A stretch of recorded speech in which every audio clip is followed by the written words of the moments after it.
Hey everyone, welcome back to Age and Education channel. Today we shall look into the chapter Environment. So to whatever grade you go, this chapter is so important as it teaches you as how important is it to carry on your life in a sustainable manner, right? So we shall look into some topics here. Okay, those topics would be about the natural resources, and we will look into the difference between renewable and non-renewable resources, right? Renewable and non-renewable. And after that we shall also look into forests, and as a part of it we will see the interdependence between plants and animals, right? Between plants and animals, and the ways and means as how you can protect the forests, right? How to protect the forest and in what way it is important that you learn to protect the forest, right? You will look into all these in this chapter of forests. And after that we will get into the last leg, that is wastewater management.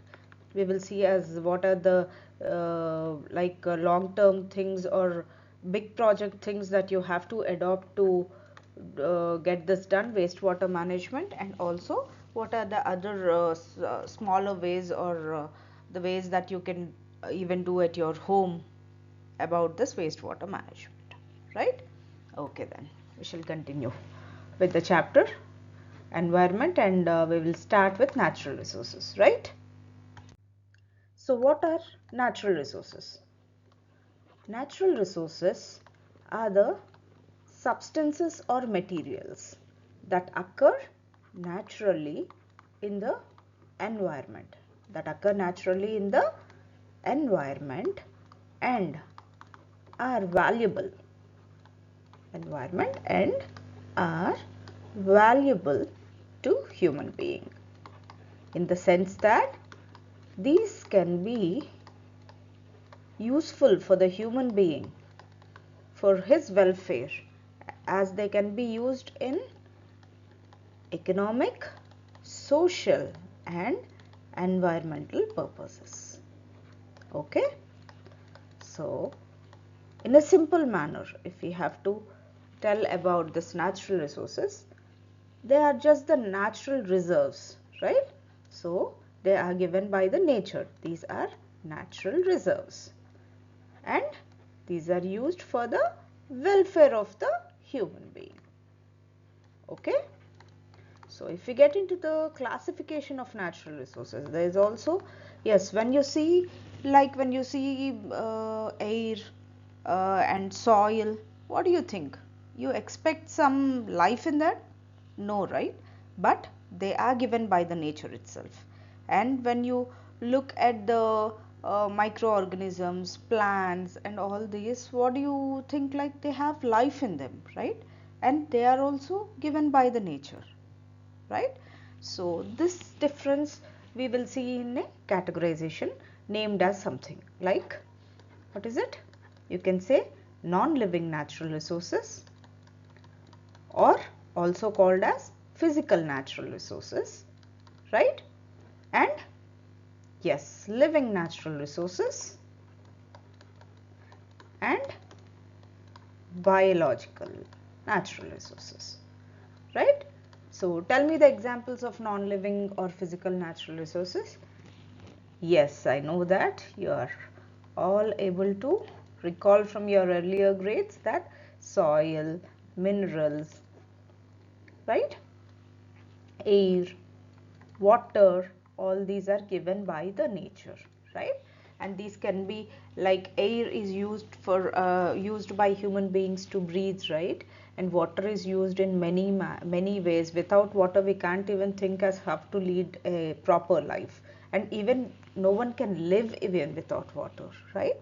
And how about the soil? Soil is also very important. There are varied minerals that are used. Even a human body needs some minerals, and we, in many ways, economically too, these minerals we use, right? Apart from this, what else you can say? Even the coal. Coal is also coal. How do you get this? it is a form of fossil fuel, right? So you will get it from the fossils, and it's a natural process. So there is no other way to produce coal by any human, right?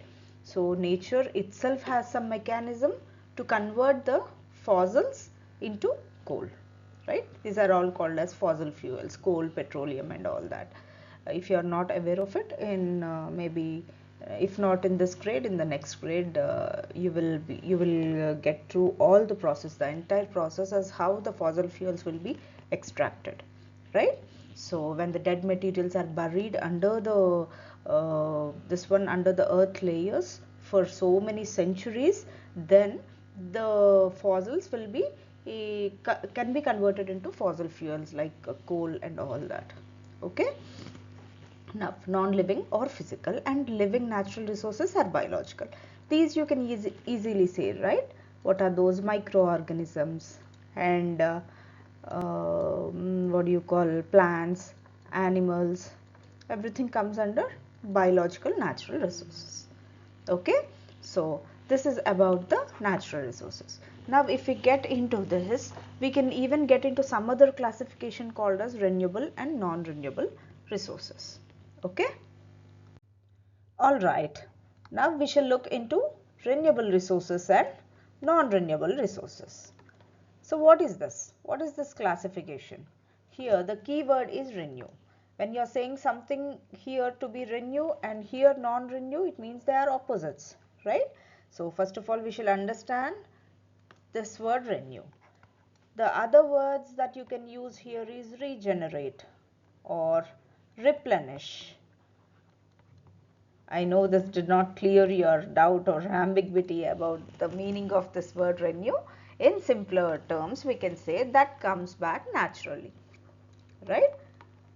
Renew means coming back naturally through some natural process. Now, here remember, renewable. Renewable means, if I have to put a proper definition to it, I can say that resources that generate or regenerate naturally over time, or they get replenished at a rate that matches or exceeds our usage. It means that this regeneration, the regeneration of the resources, right, of resources is happening in a time that actually replaces, that can easily replace our usage. Okay, easily replace our usage. So it is like when you use air for something, it's not that that air will vanish off or it gets exhausted, right? So it comes back. This here the point here is that that can regenerate with the time, right? That comes back within a reasonable period of time. What is it? That comes back in a reasonable period of time. So here I have mentioned it comes back naturally, but for this to become a renewable resource, it should come back in a reasonable amount of time, right? So tell me, what are all the things that are, what are all the resources that are present in the nature which can be considered as renewable? Yes, air, water, sunlight, all these are renewable resources. It means that they come back in the reasonable amount of time. But now here, if our usage exceeds this reasonable amount of time, like consider a pot. Okay, so consider a pot, and that pot has a special ability to give food to, it is a renewable pot wherein it gives food every day in the morning at around 7 o'clock, right? So at 7 a.m. it gives the food, it gets renewed. So it is a reasonable amount of time, one day is a reasonable amount of time, right? So for one day, every day it will give an entire pot full of food. Okay, now imagine it's renewable, fine, it is getting replenished or regenerated or renewed every day in a reasonable period of time, and so imagine or consider it to be some renewable resource, right? Now you know every day it comes back and you are very happy, very satisfied with it. Now scenario 1, or consider the first case wherein by 8 a.m. in the morning or by 10 a.m. in the morning you finish off and eating the food that is given by the pot. So entire pot is empty by 10 a.m. in the morning on the very day that you got the food.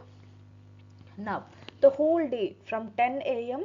until next day morning at around 7 a.m. you will have to starve or stay hungry. Why? Because you ate it in a faster pace, or you have used it in a very faster pace, and you were not able to you didn't give the time for the pot to renew, right? So you will have to wait till next day morning to eat. Now here what happened, the renewable resource also has become exhaustible, right? Now consider the other scenario wherein you eat in reasonable amounts, right? You won't eat it completely. You will consider, you will know that the again you will have to wait till next day morning for that to come back, and so cautiously you eat in a limited proportions, limited amounts, right? So in that case that will last till tomorrow for the till the next day morning, right? So in that case it will last longer. So whenever you use some renewable resource in a very fast manner or in an indiscriminate manner, then what happens, it will become exhaustible. What is it? Exhaustible. And the classic case here is what? Groundwater, right? Groundwater, it takes some, you know that it takes some time for the water to get accumulated in the ground. But if you use it indiscriminately, like without any proper thought, if you keep on using the groundwater, then what happens? A day will come where you won't even get a drop of groundwater. Why is it? Because you didn't give enough time. This reasonable amount of time you are not giving for the resource to get accumulated, right? So it becomes exhaustible. And about this air and sunlight, no, they are not exhaustible. They are non-exhaustible. But water here, the groundwater is exhaustible. So even in renewable resources, you can get into another classification of exhaustible and non-exhaustible. So water as such can be considered as exhaustible renewable resource, and air and sunlight are other non-exhaustible renewable resources, right? Now here the key, as I have mentioned, is they come back naturally but in a reasonable period amount of time, right? So here again, now if we get into non-renew, here non is not related to renew here. It means that it is not that they won't come back naturally. No, here they can come back naturally but not in a reasonable period of time. It means that these are finite resources. What is it? Finite resources. They cannot be replenished in a reasonable period of time. Cannot be replenished or doesn't come back naturally in a reasonable period of time, right? Here time factor is important. So because they can't come back in a reasonable period of time, these resources are considered to be non-renewable resources. So what are the examples for this? The fossil fuels, you know that it will take many centuries, many hundreds of years for this fossil fuels to come or to get replenished, right? So what are these fossil fuels? Petrol, coal, natural gas, etc. Right? So these have to be used cautiously, only then they will last for next generations to come, right? Because it will take like these cannot be replenished in a reasonable period of time. You cannot expect these resources to keep on coming, right? And so for this, what you have to do, you have to adopt some other ways, or you have to substitute using these items so that they can be saved for the future generations, right? So what are the ways that you can substitute this petrol, coal, natural gas? There are many alternatives, like coal is used for production of electricity, right? And like the power. So you can substitute it with solar energy, wind energy, etc. Right? So by adopting greener ways or a ways that or the ways that can help the nature, you can obviously save the non-renewable resources that are that cannot be actually replenished in a reasonable period of time. Right? I hope you got the difference between renewable and non-renewable resources. Okay? So next we will get into the topic of forests. Okay? I assume you all know about forests, right? So what are forests? First of all, forest is a natural resource. And a forest is a large area of land that has so many types of trees, herbs, shrubs, climbers, creepers, etc. Right? Climbers, creepers, etc. So, if you have these type of trees and all this type of vegetation, what else you can expect a forest to have? Yes, animals. Why is it? Because animals are naturally dependent on trees, right? For some type of what do you call habitat to sustain the various biodiversity or very types of animals, they need some trees or plants, right? Because plants are primary producers. What? Primary producers. So as some animals depend for food on these primary producers like the herbivores, we need trees. So wherever there are trees and plants and some sort of vegetation, there you can find animals. And when there are some animals like some herbivores, automatically there will be some carnivores too. So you can expect all type of many type of animals in the forest too. So in a simple manner, forests are the large areas of lands that are densely covered with many types of trees and vegetation. And this type of vegetation, like these types of trees that are present in the forest, depends upon the climatic conditions. Right? Types of forests depend on climatic conditions. Like you can't find the similar type of trees in every place. Okay? So there will be some types of trees in some forests, and there will be other type of trees in some other forests, as it depends upon the climatic conditions. Okay, so this is about the forest. Now tell me, what is the importance of forest? The first and foremost thing we can say is that they are used for oxygen production, right? Why? Because the plants take carbon dioxide and will give out oxygen.